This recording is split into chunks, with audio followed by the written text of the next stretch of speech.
Gudoomiyaha hay'adda Dhawrista Tayada JSL Muuse Xasan Yuusuf ayaa hortagay Guddiga Joogtada ee Golaha Guurtida Somaliland waxaana uu gudoomiyuhu Guddiga faahfaahin ka siiyay qaabka kala duwan ay hay'addiisu ay u shaqeyso iyo siyaabaha kala duwan ee hay'addu ay u baadho agabka dalka soo galaya waxaana uu gudoomiye Muuse Xasan Yuusuf uu Guddiga uga warbixiyay qorshaha hay'adda u qorshaysan ee sanadka 2020 taasi waxay noqotay runtii in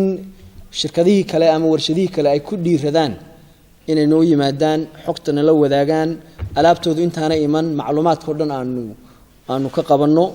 si aanu u baadhno tayada ama tayadooda inta shaybaarku inoo socdo ama muxuu ahaa dhismihiisu inoo socdo waxaanu xidhiidh la leenahay dhowr dal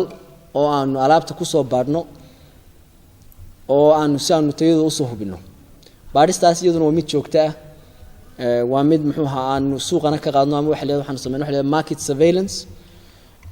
qaarna muxuu ahaa sida aan sheegayba warshadaha ama meelaha laga soo saarayo ayaanu muxuu ahaa ku qaadnaa waxa jira iyaguna oo markii ugu horeysay Somaliland soo galay container dhan oo dawooyin dhacay ah oo iyagana aanu madaarka ku qabanay oo nin ajnabi lahaa oo isagana aanu ka qaadnay talaabo ku haboon oo sharciguna noo ogol yahay marka shaqadayadu waa joogto khaasatan waxaanu awood saarnaa dekada oo waxa ugu badan ay dalka inooga soo galaan madaarkan isna awood saarnaa tiiman baa noo jooga xafiisyaan ku leenahay ujeedadayada sanadka soo socdana waxay noqonaysaa inaanu xoojino goobahaas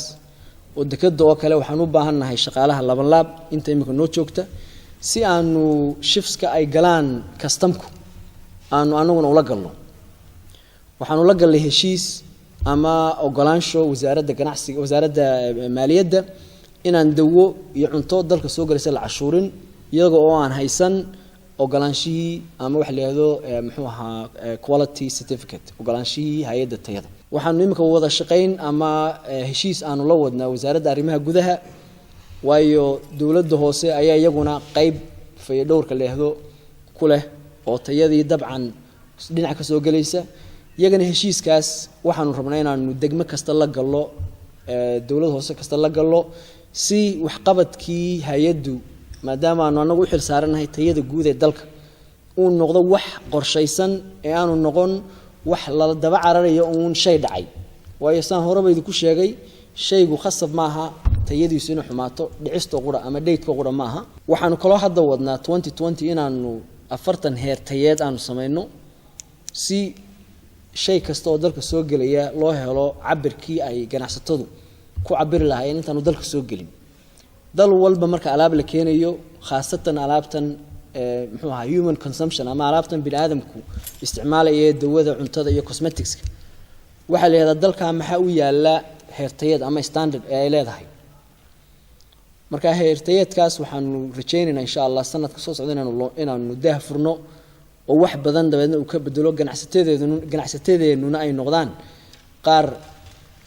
u bisil oo u diyaar u ah inay keenaan alaab tayadoodu ay aad u sareyso sidoo kale iyaguna halkaasi waxa su'aalo ku weydiiyay xildhibaanada ka tirsan Guddiga Joogtada ee Golaha Guurtida way shahaadooyinkan aad tiri dawo aan shahaado wadani dhugmati wadani maxay ay tooyeen dalka ma soo gasho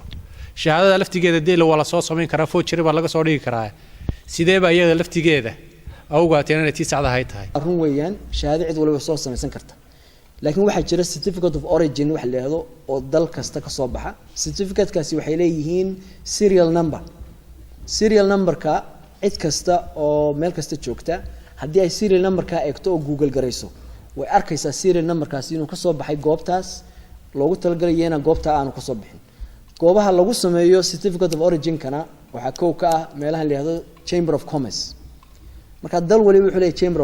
chamber of commerce tana waa la xiriiri karaa hadda email tahay iyo hadda by phone tahay si loo xaqiijiyo serial number-ka inay leeyihiin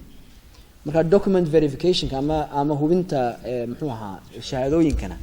qaabkan u sameeyna waa qaabkaas Guddiga Abdullahi telefishinka caalamiga ee bulsho magaalada Hargeysa dawo mobilkaaga gacanta wararka iyo barnaamijyada bulsha TV haddaba taabo Play Store-ka mobilkaaga kadibna ku qor xarfaha bulsha TV taabo install si aad u soo download gareyso kadibna fur abkan bulsha TV